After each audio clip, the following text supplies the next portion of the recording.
Hello friends, welcome to NCR Property Explorers. Okay. Hello friends, welcome to NCR property explorer. आज हम बात करने वाले हैं एक हरिद्वार रोड की डेवलपमेंट अथॉरिटी द्वारा लॉन्च की गई नई स्कीम इंद्रलोक आवासीय योजना के बारे में। तो हम देखें तो इंद्रलोक आवासीय योजना की इन्होंने लॉन्च की है। तो अगर हम स्कीम्स में देखते हैं तो इन्होंने जो एडवर्टाइजमेंट निकाली है वो इस तरह से है कि हरिद्वार रोड की विकास प्राधिकरण इंद्रलोक आवासीय योजना भाग 1 ग्रुप हाउसिंग के अंतर्गत 2 BHK और EWS फ्लैट्स की स्कीमें लेकर आए हैं। ठीक है, तो ये भवन प्राप्त करने की एक सुनहरा अवसर है हरिद्वार में। ये हर की पौड़ी से बहुत ज़्यादा दूर नहीं है और इंडस्ट्रियल एरिया में है, बहुत ही अच्छी बसावट वाली जगह है, तो आप ले सकते हैं। इसमें जो 2 BHK है वो स्टील प्लस 6 फ्लोर की होगी, जिसकी अनुमानित कीमत जो है 48 लाख रुपये होगी, और जो अनुरक्षण शुल्क है, मतलब जो बुकिंग अमाउंट है, अराउंड 1 लाख रुपीज़ है। और EWS है वो ग्राउंड प्लस 3 की बिल्डिंग होगी, जिसकी कीमत 7 लाख रुपये अनुमानित है, और ये जो बुकिंग अमाउंट है 25 लाख रुपये की होगी, 25,000 रुपये होगी। भवन 90 वर्ष के पट्टे पर दिए जाएंगे, मतलब ये जो है आपको फ्री होल्ड नहीं है, लीज होल्ड है, मतलब आपको इसको लेने के बाद लीजिंग करानी पड़ेगी 90 साल के लिए। भूखंड के प्रीमियम 10% लीज रेंट का कब्जा। ठीक है, तो जब आपको ये अलॉट होगा और आप जब से कब्जा लेंगे तो आपको 10% देना पड़ेगा इस प्राइस का, जो कि आपको लीजिंग के लिए होगा 90 ईयर्स के। और ये जो स्कीम निकली है, इसका जो बुकलेट, मतलब जो पंजीकरण पुस्तिका जो है, जो जिसे कहते हैं बुकलेट कहते हैं या फॉर्म कहते हैं, वो जो आपको हरिद्वार रोड की विकास प्राधिकरण कार्यालय से मिलेगी, जिसकी कीमत 590 रुपये है। ठीक है, जो GST सहित है, उसका भुगतान करके आप इसके फॉर्म को प्राप्त कर सकते हैं रोड की हरिद्वार विकास प्राधिकरण के ऑफिस से। और ऑफिस जो है आपको यहाँ लिखा हुआ है मायापुर हरिद्वार उत्तराखंड में है ये। ठीक है, और चलिए आगे देखते हैं कि इन्होंने और क्या डिटेल्स दिए हुए हैं। ठीक है, तो अगर हम इसके में ही जा रहे हैं और देखते हैं रजिस्ट्रेशन बुकलेट। ठीक है, ये हरिद्वार रोड की विकास प्राधिकरण इंद्रलोक आवासीय योजना ग्रुप हाउसिंग आवेदन पत्र। बुकलेट देख के तो लग रहा है कि ये पुरानी स्कीम है, जिसको इन्होंने शायद फिर से लॉन्च किया है, क्योंकि नई बुकलेट इस तरह से तो नहीं बनती है। चलिए ठीक है, देखते हैं आगे। तो इसमें देखिए 2 BHK के हैं, 2 BHK के फ्लैट्स इस तरह से हैं। आपको इसमें लिफ्ट भी होगा एक। ठीक है, और ये स्टेयर्स केस होंगे, यहाँ से आप एंट्री करेंगे, जब आएंगे फ्लोर पे तो एंट्री करते ही आपको जो एक हॉल है, हॉल के साथ एक बालकनी भी है, और एक रूम है इधर, इसके साथ बालकनी है, इसके साथ वॉशरूम भी है। और यहाँ पे आप थोड़ा इधर आएंगे तो किचन है, और किचन से राइट उधर देखेंगे तो यहाँ पे एक बालकनी दी हुई है, और एक ये सेकेंड रूम है, ये वाली सेकेंड रूम के साथ यहाँ पे विंडो है, और इधर आप देखेंगे तो आपको वॉशरूम है, साथ में वॉकिंग क्लोजेट भी है यहाँ पे। ठीक है, तो इसमें हम देख रहे हैं तो 3 बालकनी है, 2 रूम है, एक ड्राइंग एंड डाइनिंग एरिया काफ़ी बड़ा है। ठीक है, क्योंकि अगर अभी देखें तो इन्होंने मीटर में लिख रखा हुआ है कि ये 3.45 बाई 3.3/7 ओके, इस साइज में होगा, और किचन जहाँ है यहाँ बालकनी है। ठीक है, तो इस तरह से है, एक फ्लोर पे 4 फ्लैट होंगे, और ये स्टील प्लस 6 है, मतलब ग्राउंड में पार्किंग होगी और उसका 6 फ्लोर तक है। और EWS की जो है उसमें एक फ्लोर पे 6 फ्लैट्स होंगी। इसमें आप जैसे स्टेयर से एंट्री करेंगे, इसमें लिफ्ट नहीं है, स्टेयर से एंट्री करेंगे, ये क्योंकि ग्राउंड प्लस 3 है। तो जैसे एंट्री करेंगे आपको यहाँ पे एक रूम मिलेगा, रूम के साथ यहाँ पे एक आपको बालकनी मिल रहा है, साथ में यहाँ एक किचन है, एक वॉशरूम है। तो एक रूम है, लिविंग एरिया वगैरह नहीं है कुछ, ये बस ओनली 24 स्क्वायर मीटर का बना हुआ है ये। और जो 2 BHK है फ्लैट है वो अराउंड 124-125 स्क्वायर मीटर के आसपास का है ये।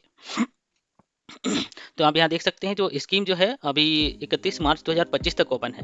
ठीक है ना, तो हरिद्वार विकास प्राधिकरण योजना जो है इंद्रलोक आवासीय योजना, ये जो योजना का पता है ग्राम रावली दूत रानीपुर में। हम इसको और भी डिटेल में देखेंगे गूगल मैप के थ्रू कि क्या है कैसा है। और आगे बढ़ने से पहले मैं बता दूं कि प्लीज़ आप नए हैं अगर हमारे चैनल पे तो प्लीज़ चैनल को सब्सक्राइब करें और लाइक करें। और जो पुराने अगर हमारे एग्जिस्टिंग सब्सक्राइबर हैं तो please thanks for become a subscriber and like करें और शेयर करें। Thank you. इसमें ज़्यादा समय नहीं लगता, 1 मिनट का 1 सेकंड का समय लगता है, प्लीज़। तो इंद्रलोक आवासीय योजना है ग्राम, अगर योजना जो है 34 एकड़ में बनी हुई है। ठीक है, जिसमें 1000 वर्ग मीटर में ओनली जो हाउसिंग है, बाकी खुला एरिया है। तो यहाँ पे देखेंगे 2 BHK जिसकी संख्या 84 है, 84 फ्लैट्स हैं 2 BHK की, और जिसकी साइज है 126.34 वर्ग मीटर है, सुपर एरिया है। ठीक है, इसमें आपको 2 बेडरूम, अटैच टॉयलेट दोनों बेडरूम के साथ है, मतलब बाथरूम है, डाइनिंग है, किचन है और बालकनी है, जैसा कि अपने वीडियो ऊपर डायग्राम में दिखा था। अनुमानित कीमत जो 48 लाख रुपये है। पंजीकरण राशि यहाँ पे इन्होंने 4,80,000 लिख रखा है, बट जो नई एडवर्टाइजमेंट आई है, मुझे लग रहा है क्लिप पुराना है, नई एडवर्टाइजमेंट जो आई है उसके हिसाब से ये जो उन्होंने बोला हुआ है कि 1 लाख रुपये जो है अनुरक्षण मूल्य शुल्क है, और EWS के लिए 25। ठीक है, तो यही है, आप आगे देखते हैं कुछ। हाँ, EWS के लिए 28 फ्लैट्स हैं। ठीक है, जिसमें कमरा, एक किचन, टॉयलेट, बाथरूम होगा। अब आपके इसके कुछ सुविधाएं देख लेते हैं। 2 BHK के बेसमेंट में स्टील फ्लोर की उपयोग ग्रुप हाउसिंग योजना के अंतर्गत आमटी को एक कार पार्किंग मिलेगी। ठीक है, कार पार्किंग मिलेगा स्टील में, जो फर्स्ट फ्लोर है 2 BHK का। योजना के अंतर्गत रिक्त भूमि सर्विस एरिया का उपयोग योजना पार्क और सीवर लाइन वगैरह माने और जो अतिरिक्त जमीन बची हुई है बिल्डिंग बनाने के बाद, वो जो है पार्क बनाने में, ट्रांसफार्मर लाइन वगैरह लगाने में जो बनेगी। ठीक है, लीज का क्या है, फ्लैट का विक्रय और भूमि पट्टे का आवंटन 90 वर्ष के हेतु किया जाएगा। फ्लैटों के निर्माण में उपयोग की गई भूमि का तलों के आधार पर भूमि का आवंटन किया जाएगा तथा अनुपातिक दर से निर्धारित भूमि मूल्य शुल्क का वार्षिक किराया लीज रेंट अनुमानित भुगतान एक मुश्त 90 वर्ष के लिए लीज डीड के निष्पादन के रूप में होगा। तो 2 BHK का जो लीज बनेगा वो लगभग आपका जो है 64,000 रुपये के आसपास आएगा। ठीक है, और EWS के लिए जो है ये 20,000 के, भूतल के लिए 20,000 पे है, और प्रथम तल के लिए जो है 10,000 समथिंग के 173 के लिए। ठीक है, ये आप स्क्रीनशॉट ले लेंगे और बाकी आप उन्हें जब फॉर्म लेने जाएंगे आप उनके ऑफिस में, तो बाकी डिटेल्स आप वहाँ पता कर लें कि कोई नई अपडेटेड चीज़ें क्या है, क्योंकि जो अवेलेबल है उसके हिसाब से तो यही है। ठीक है, आवंटित फ्लैटों का लीज का हस्तांतर बिना पैदाइश की अनुमति के नहीं किया जा सकेगा, परंतु पैदाइश की अनुमति के उपरांत भूमि मूल्य का 5% भुगतान करने पर लीज ट्रांसफर की अनुमति होगी। ठीक है, आप अगर इसको बेचना चाहते हैं, मतलब लीज है, आपको तो लीज है, तो आप इसको किसी दूसरे को बेचना चाहते हैं तो आप इसको लीज को ट्रांसफर करेंगे। ठीक है ना, तो लीज ट्रांसफर करने के लिए क्या होगा, आपको जो वहाँ पे जो उपाध्यक्ष होंगे, मतलब रुड़की के हरियाणा डेवलपमेंट अथॉरिटी के, उनसे बात करनी होगी, वहाँ पे एप्लीकेशन देना होगा और उनको 5% जो प्राइस होगा आपका उसका 5% भुगतान करेंगे और तो लीज ट्रांसफर हो जाएगा। अब देखिए पात्रता क्या है, आवेदक भारत का नागरिक होना चाहिए, पंजीकरण की तिथि तक वो 18 वर्ष में वयस्क होना चाहिए। आवेदन उसके परिवार के, और परिवार का मतलब यहाँ पे है आवेदक जो है उसके पति पत्नी और वयस्क बच्चे हैं कि नाम पर हरिद्वार विकास प्राधिकरण रुड़की द्वारा कोई भी अलॉटेड प्लॉट या फ्लैट नहीं होना चाहिए। साथ ही आसपास की जो भी कोई भी अथॉरिटीज और है, जैसे आवास विकास है या फिर और भी गवर्नमेंट की कोई भी स्कीम में आपके पास जो है कोई फ्लैट या भूखंड नहीं होना चाहिए। ठीक है ना, तभी आप इसमें अप्लाई कर सकते हैं। आवेदक को निर्धारित किस्तें और भवन मूल्य के भुगतान कर सक्षम होना चाहिए कि आप उनको भवन का मूल्य दे सकें। जैसे EWS वर्ग के लिए एक रूम आवंटित के लिए वार्षिक आय 5 लाख, मतलब अगर आप EWS के लिए अप्लाई कर रहे हैं तो आपकी जो है वार्षिक इनकम 5 लाख रुपए से अधिक नहीं होनी चाहिए, तभी आप EWS के लिए अप्लाई कर सकते हैं। अदरवाइज आपको 2 BHK के लिए अप्लाई करना पड़ेगा। ठीक है, अब यहाँ देखते हैं कि पंजीकरण पुस्तिका जो है क्या है, 500 रुपये देकर प्लस 90 रुपये की GST का भुगतान करके जो है किसी भी कार्य दिवस में जो वर्किंग डेज होते हैं उसमें प्राधिकरण के कार्यालय से प्राप्त कर सकते हैं।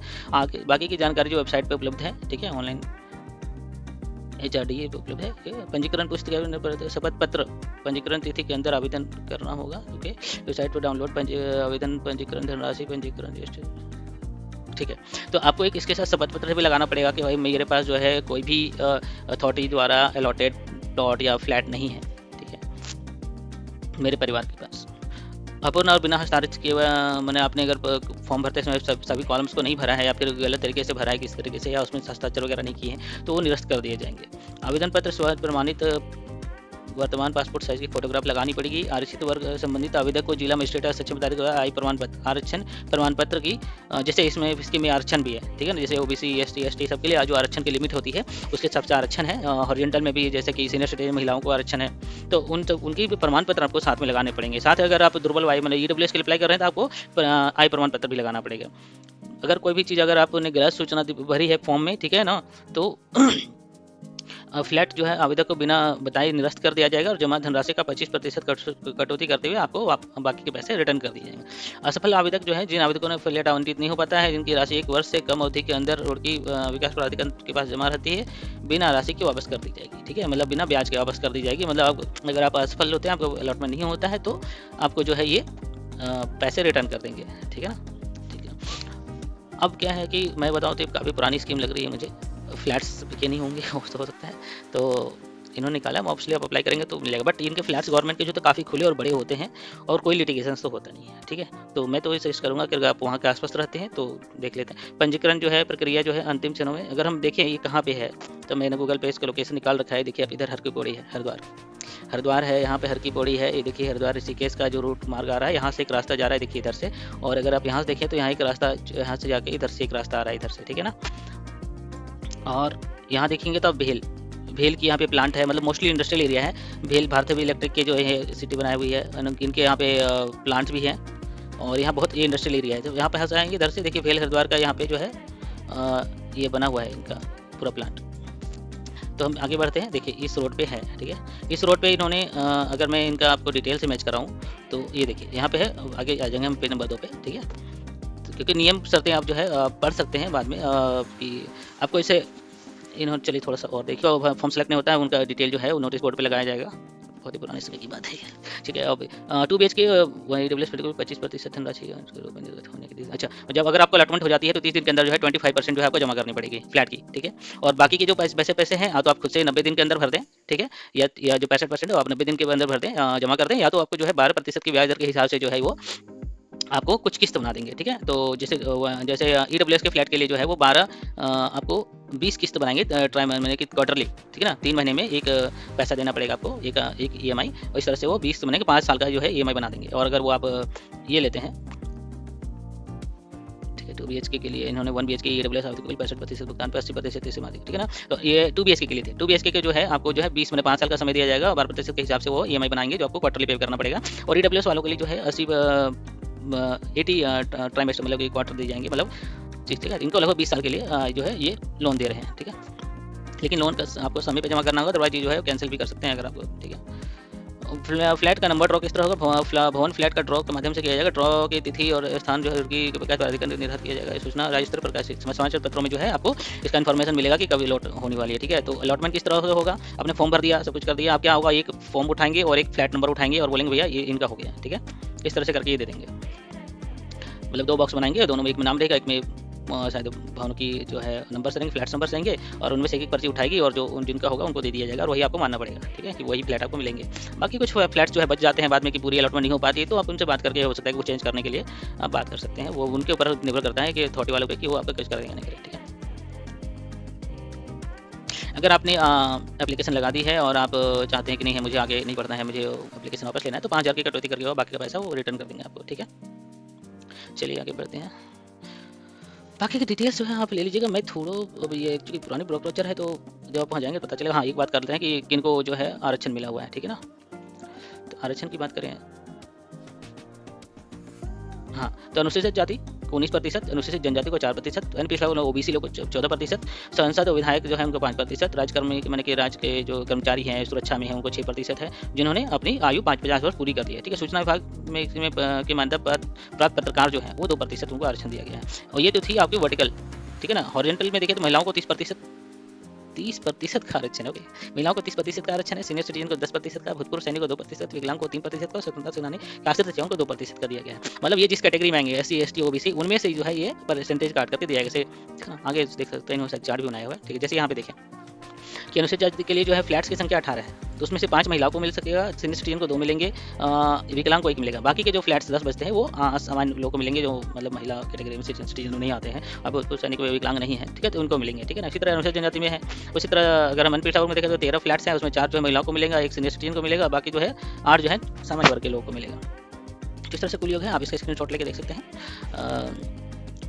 अब अगर हम बात करें तो आपको एक एफिडेविट देनी पड़ेगी कि हाँ जो है I have dose, actually Hindi में देखते हैं क्योंकि उन्होंने फॉर्म दोनों हिंदी में दे रखा है। ठीक है, चूँकि शपथ पत्र 10% के नॉन जुडिशियल स्टाम्प पेपर पे आपको ये प्रिंट करवाना है और उसके बाद जो है इस पर आपको फॉर्म भर ये सिग्नेचर करके नोटरी करवा करके जमा करना पड़ेगा कि मैं ये हूँ, यहाँ का निवासी हूँ, ये व्यवसाय है, ये है, मैं शपथ करता हूँ कि 18 वर्ष का हूँ, जो भी इन्होंने कानून दिया हुआ है, नियम पहले लिखा है, भारत का नागरिक हूँ और मेरे पास कोई भी भूखंड और ये नहीं है। ठीक है ना, ये सब पूरा बना करके जो है आपको ये पूरा शपथ करके प्रमाणित करके जो है आपको नोटरी करवा करके आपको सबमिट करना पड़ेगा।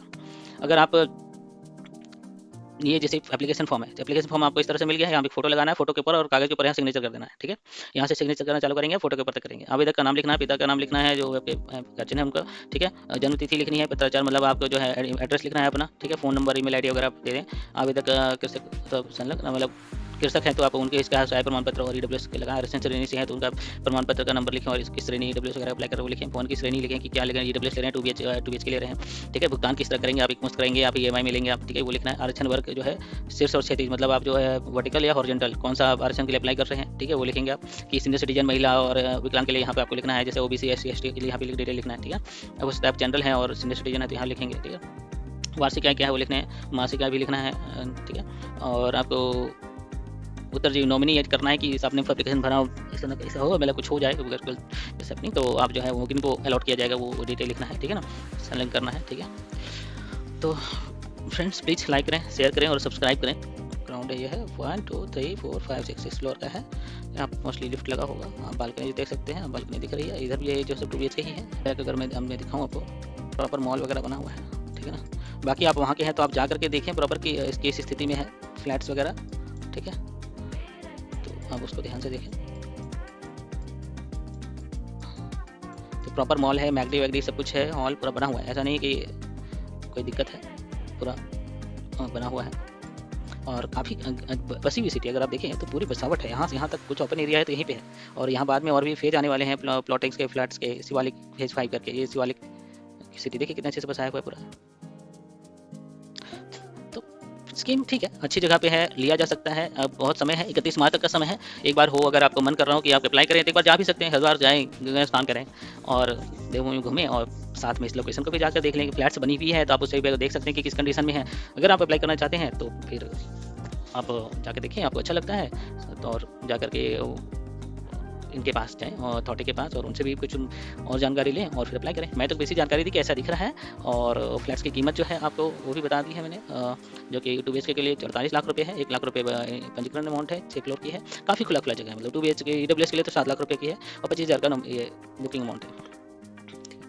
इस तरह से कुछ साइड लेआउट है। यहाँ पे 2 BHK है, 2 BHK है, यहाँ पे 2 BHK, यहाँ पे 2 BHK। ये ग्रीन पार्क है पूरा और ये चारों तरफ से रोड बना है, 12 मीटर चौड़ी रोड है इधर, ये देखें, ठीक है। और इस प्रोजेक्ट के इधर भी रोड है और इधर आगे इधर भी रोड है, मतलब दूसरे इधर भी रोड है।